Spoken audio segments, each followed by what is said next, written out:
मी doctor Tanaji Patil, Marathi विभाग, सद्गुरू Gadge Maharaj college Karad. आज यापूर्वी आपण बर्षीधर तू आता कोठेरी जाशील या कथेचा आपण आशय पाहिला. त्यानंतर परिचयपत्र लेखन हे देखील आपण या ठिकाणी पाहिलं आहे. आणि तिसरा घटक जो पाहिला आपण तो म्हणजे कल्पना विस्तार हा आपण या ठिकाणी पाहिला. आणि आज आपण भाग 1 मधीलच या ठिकाणी घटक क्रमांक 4 मधील सारांश लेखन हा घटक आपण आज पाहणार आहोत. विद्यार्थी मित्रो, सारांश लेखन हे आपण 5वीला झालेलं आहे. 5वी, 7वी, 10वी, 12वी आणि मग नंतर या ठिकाणी सिनियर कॉलेजातून तुम्हाला या ठिकाणी FYBAच्या वर्गाला सारांश लेखन या ठिकाणी हा घटक विद्यापीठानं तुम्हाला या ठिकाणी दिलेला आहे. 5वी, 10वी, 12वीचे विद्यार्थी या ठिकाणी सारांश लेखन करत असताना किंवा तुम्ही सारांश लेखन करत असताना कशा पद्धतीने सारांश लेखन करता? विद्यापीठाने ते प्रश्नोत्तरी दिलेला सारांश असतो, एक 15-20 ओळीचा दिलेला असतो आणि त्याला सारांश लेखन करा असं म्हटलं जातं. मी विद्यार्थ्यामध्ये असं करायचो की मोजक्याच काही ओळींचा मी अर्थ मोजक्याच ओळी घ्यायचो. मी म्हणजे 1/3 पॅराग्राफ करायचा आहे. म्हणजे समजा 20 ओळी असतील तर तुम्हाला या ठिकाणी 4, 4.5, 5 ओळीच तुम्हाला हे सारांश लेखन करायचं असतो. ॲक्च्युली सारांश लेखनाचा खरा अर्थ आपल्याला कळला पाहिजे. कोणतेही 3-4 ओळी उचलल्या म्हणजे सारांश लेखन नव्हे. तर त्या सारांश लेखनमध्ये काय पाहिजे तर अचूक उत्तर पाहिजे. म्हणजे 20 ओळीमध्ये जो अर्थ सामावलेला आहे त्या 20 ओळीचा अर्थ आपणा 4-4.5 ओळीमध्ये तो सांगायचा असतो लक्षात घ्या. तरच त्याचं सारांश लेखन हे परफेक्ट होऊ शकतं. नाहीतर आपण पाहतो, आम्ही आजपर्यंत या ठिकाणी विद्यापीठाच्या प्रश्नपत्रिका पेपर चेक करतो यावेळी विद्यार्थी यांना अजून दिशा नाही. कुठेतरी 3-4 ओळी उचलायच्या आणि ते लिहून टाकायचं, गडबडीत लिहून टाकायचं. विद्यार्थी मित्र अशा सारांश लेखन आपल्या जीवनाला एक वेगळं वळण देतं, एक वेगळा आकार देऊ शकतं. कमीत कमी शब्दामध्ये काय बोलायचं, कसं बोललं जावं, एखाद्या वरिष्ठ अधिकाऱ्यासमोर आपलं म्हणणं कसं अचूक मांडावं म्हणजे सारांश लेखन. लक्षात घ्या, सारांश लेखन म्हणजे काही फारच मोठी इथं बाब नाही आहे. सारांश लेखन हे अचूक असलं पाहिजे. तुम्हाला इथं उदाहरण भरपूर आज तुम्ही जर पाहिलं खूप उदाहरण देता येतील. मी थोडक्यात या ठिकाणी सुरुवातीला प्रास्ताविक करतो. या ठिकाणी प्रत्येक मनुष्य याचं जीवन कसं आहे जर तुम्ही जर थोडक्यात जर बघितलं 2 मिनिटामध्ये अतिशय धावपळीचा आहे लक्षात घ्या. पुणे मुंबईचे तुम्ही लोक जर पाहिले त्यांना बोलायला वेळ नाही. एक ट्रेन चुकली तर त्यांचा परत दिवस त्यांचा वाया जातो लक्षात घ्या. कामावर जाता येत नाही. सेकंड टू सेकंड त्यांच्या असणाऱ्या त्या टायमाला महत्त्व असतं. इतका मनुष्य गडबडीत असतो. आणि अशा गडबडच्या असणाऱ्या काळामध्ये मनुष्याला काहीतरी समाधान मिळावं, काहीतरी थोडीशी या ठिकाणी आपली प्रेरणा मिळावी, थोडा उत्साह वाढावा म्हणून तो काय करतो, एक निवांतपणे काय करतो, काही गोष्टी वाचायला सुरुवात करतो लक्षात घ्या. म्हणजे वाचन ही प्रक्रिया आहे. ही वाचन प्रक्रिया माणसातला माणूसपणा जागा करते हे लक्षात घ्या. तुम्ही मला कशी जागा करते? ज्ञानेश्वरी तुम्ही वाचायला घेतल्यानंतर तुमच्या मनातली जो राग आहे, द्वेष आहे, मत्सर आहे तो आपोआप असा निवळतो लक्षात घ्या. तुम्हाला माहीत असेल एखादी वेळी आपली आई लबाड बोलेल, वडील लबाड बोलू शकतील, शिक्षक लबाड बोलू शकतील, पण साहित्य हे कधी लबाड बोलू शकत नाही लक्षात घ्या. साहित्य हे माणसाच्या जीवनाला एक नवा आकार देतं, नवा वळण देतं. हे सारांश लेखनातून सिद्ध होतं लक्षात घ्या. आणि म्हणून सारांश लेखन तुमच्या व्यक्तिमत्वाची उंची वाढवतं.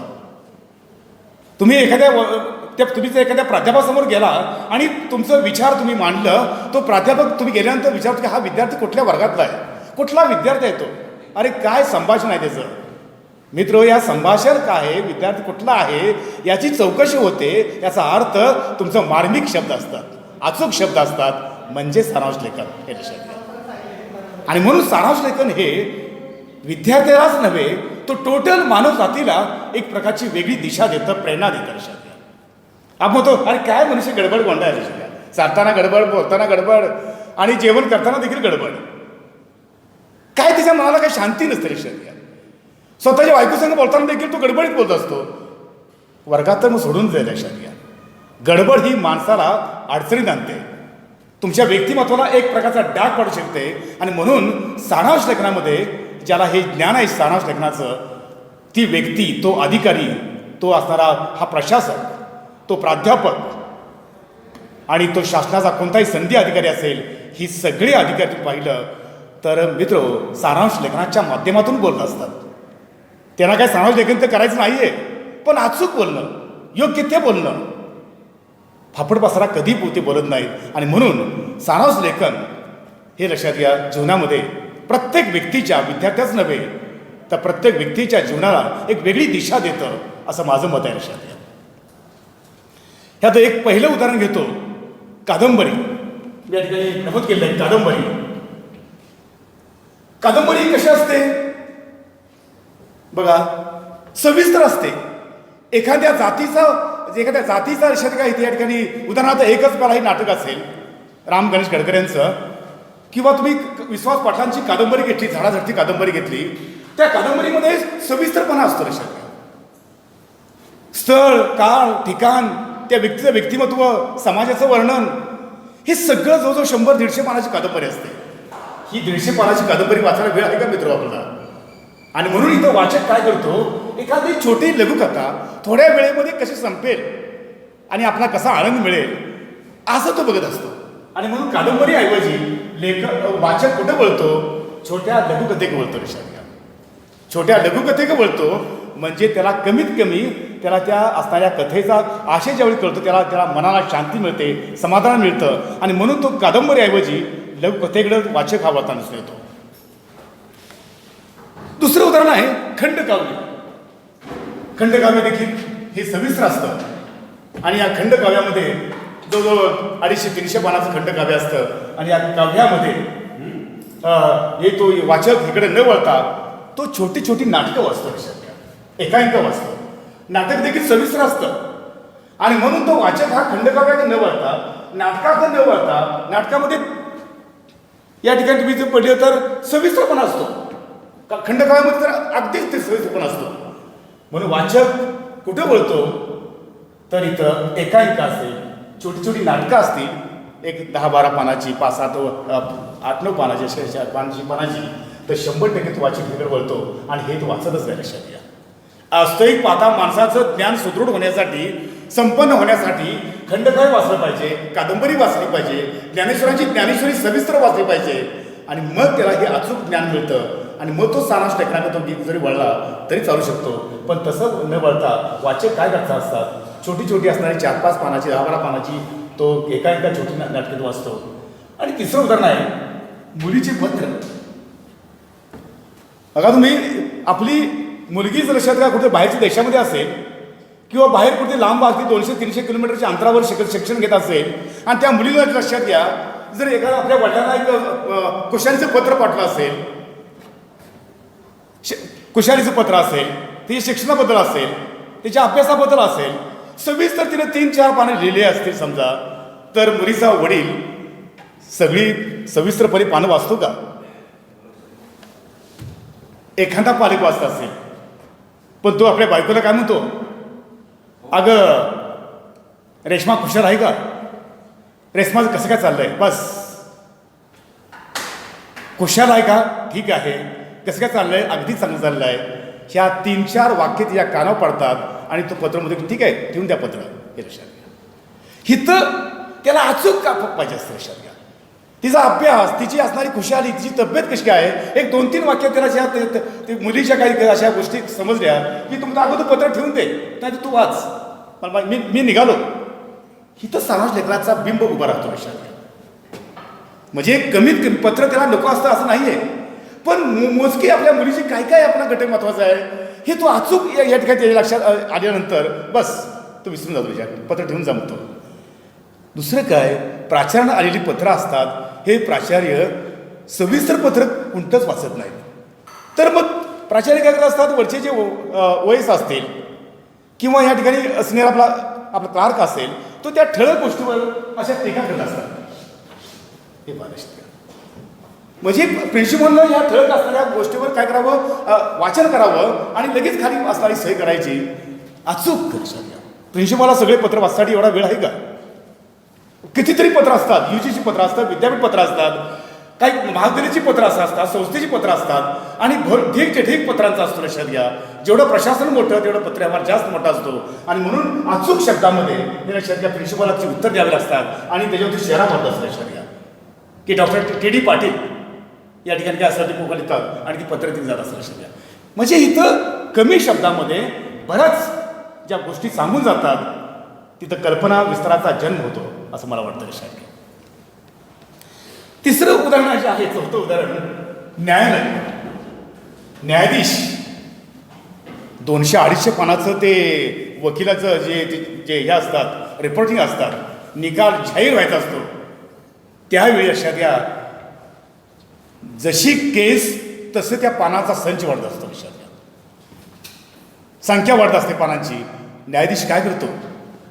न्यायाधीश ते सगळं असणारा मजकूर तो न वाचता काय करतो, त्या ठळक असणाऱ्या काही 5-6 गोष्टीवर तो ठळक लक्ष देतो आणि रिझल्ट जाहीर करतो. लक्षात घ्या. इथं न्यायाधीशला जर सगळं खंडकाव्य वाचतं असतं तर पुढच्या केसेस त्याला निगेटिव्ह हे करायला त्याचा निकाल येण्यासाठी त्याला 5-5, 10 वर्ष लागली असती. पण न्यायाधीश देखील काय करत असतो, अचूक त्या असणाऱ्या ह्याच्यावर निकालावर बोट ठेवतो आणि निकाल तो जाहीर करतो. म्हणजे याचा अर्थ म्हणजे सविस्तरपणे न वाचता आई मोजक्या शब्दावर अचूक लक्ष देऊन तो काय करतो, आपला निकाल जाहीर करतो. यातूनच मित्र सारांश लेखनाचा जन्म होतो. लक्षात घ्या. सारांश कमीत कमी शब्दात बोलणं आणि त्याचं अचूक उत्तर देणं इथं सारांश लेखनाचा जन्म होतो. नेक्स्ट उदाहरण देता येईल, व्याख्याता किंवा प्रमुख पाहुणा. उदाहरणार्थ डॉक्टर विश्वनाथ पवार जे आहेत हे आपल्या कथेमधून भरपूर सविस्तरपणे बोलतात. उदाहरण देतो मी पवार सरांचं. मी व्याख्यान सरांचे 3 ते 4 ऐकले आहेत. उमरज कॉलेज, शिवाजी कॉलेज आणि आज इथं HM कॉलेज देखील मी या ठिकाणी त्यांच्या या ऑनलाईनच्या संदर्भात मी या ठिकाणी त्यांची व्याख्यान ऐकले आहेत. सर सविस्तर बोलतात. एखाद्या असणाऱ्या प्रश्नाचा गाभा उरला असताना तो विद्यार्थ्यापर्यंत कसा पोहोचेल हे सगळं अगदी बोलत असतात. गरजेचं आहे. लक्षात घ्या. विद्यार्थी कसा असतो म्हणजे शिक्षित असतो. त्याला जितकं ज्ञान देणं हे अगदी जेवढं ज्ञान मिळेल तेवढं अगदी कमी असतं. बोलणं गरजेचं आहे.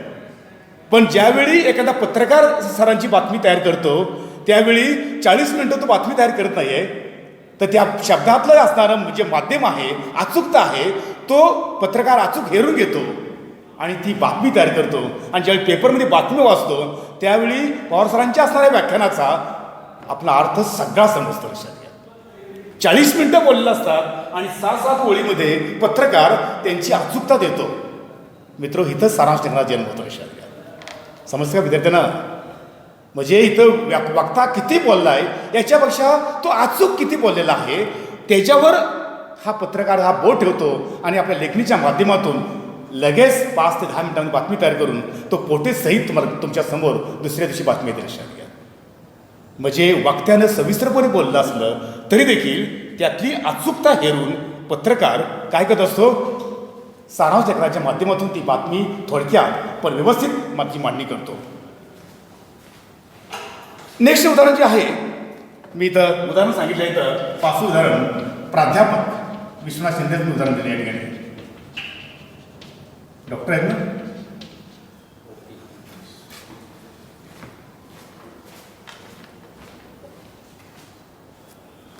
नेक्स्ट उदाहरण देता येईल. मी तुम्हाला ही सारांश लेखनाची उदाहरण एवढी का देतोय मी, आपण सारांश लेखनाकडे नंतर आपण येतोय. मुलाखत असेल. नेक्स्ट उदाहरण जे आहे ते म्हणजे मुलाखत.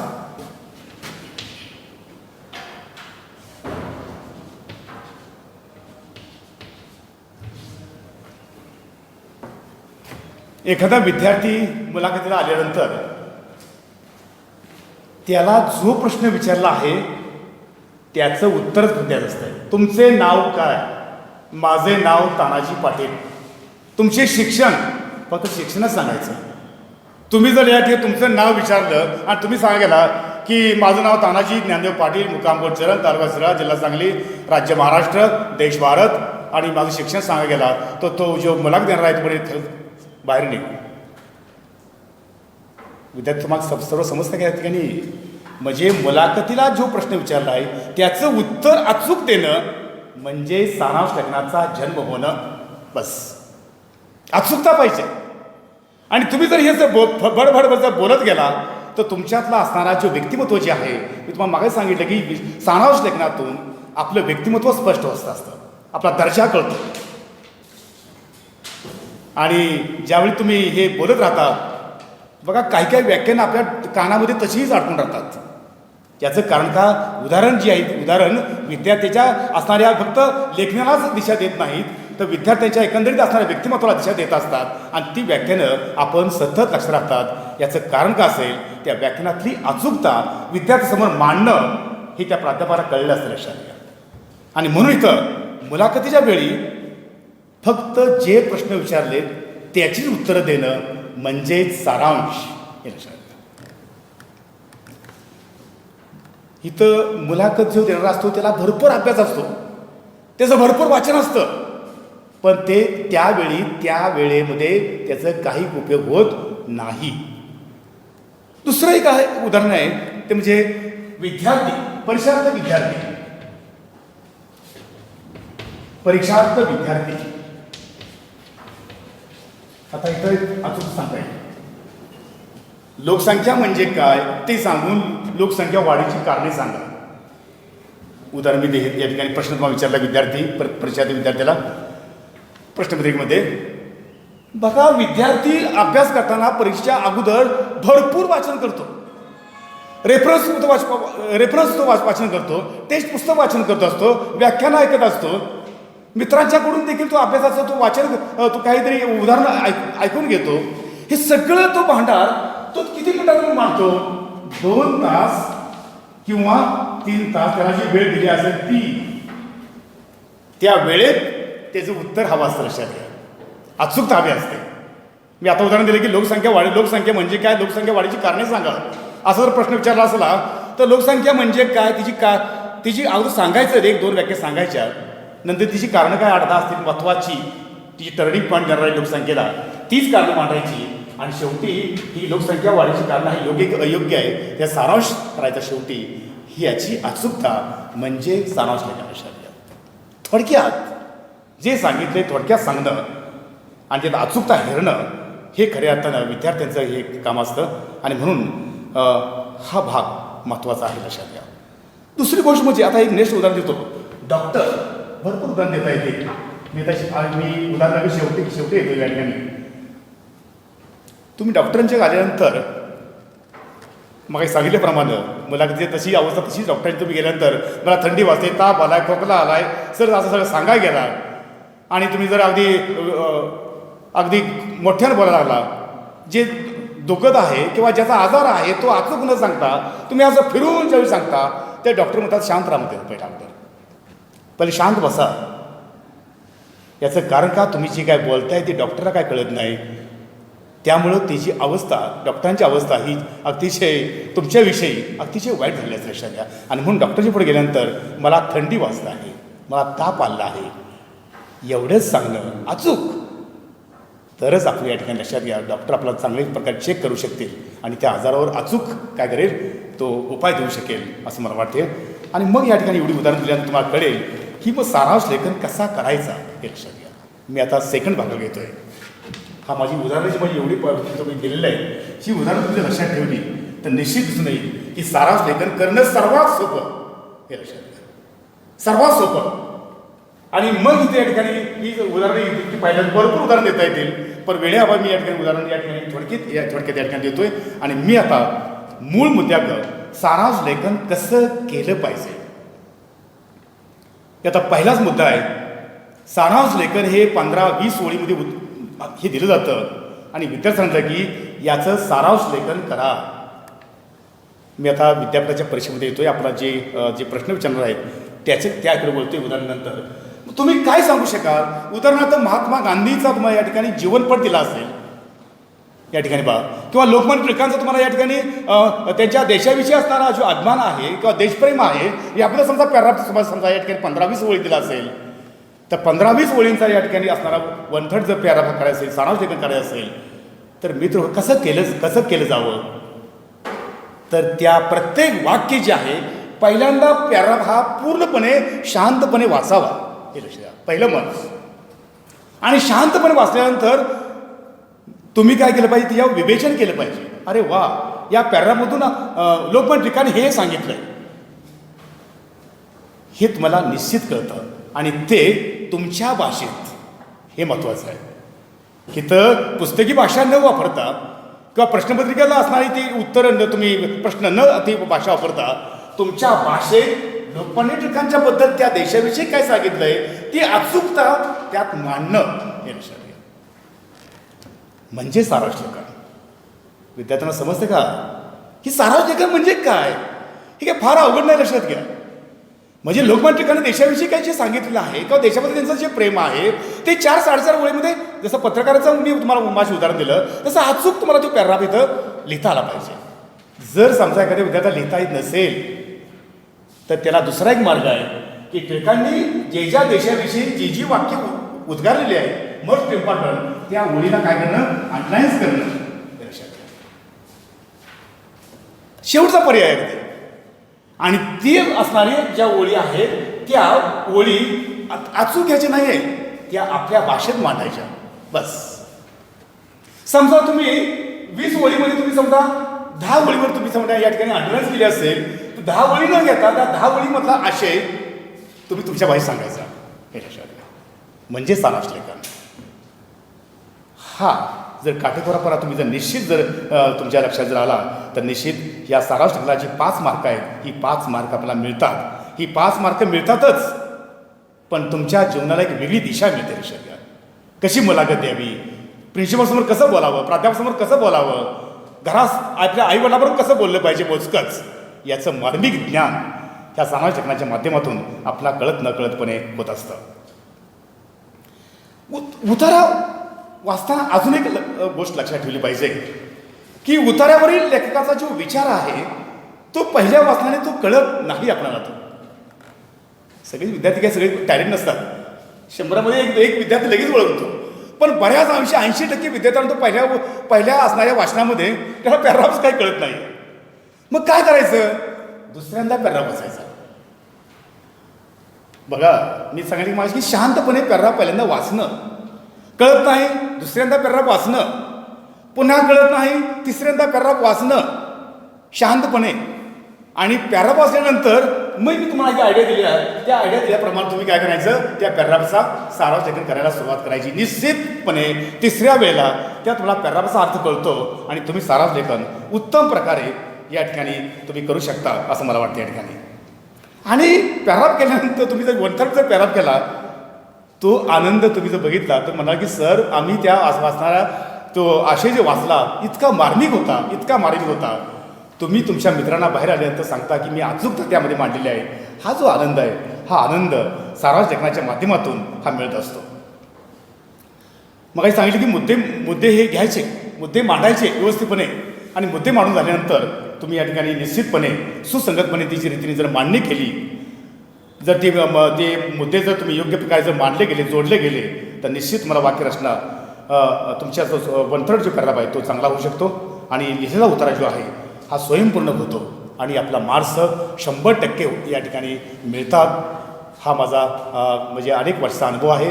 निश्चितच विद्यार्थ्याला पैकीच्या पैकी मार्क्स मिळतात आणि आपण एक चांगला एक विद्यार्थी, चांगला नागरिक आपण इथं बनू शकतो असं मला वाटतं.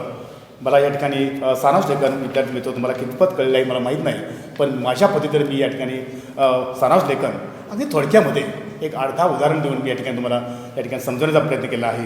काही शंका असेल तर मला तुम्ही नंतर विचारू शकता आणि मी या ठिकाणी थांबतो. जय हिंद, जय कर्मवीर.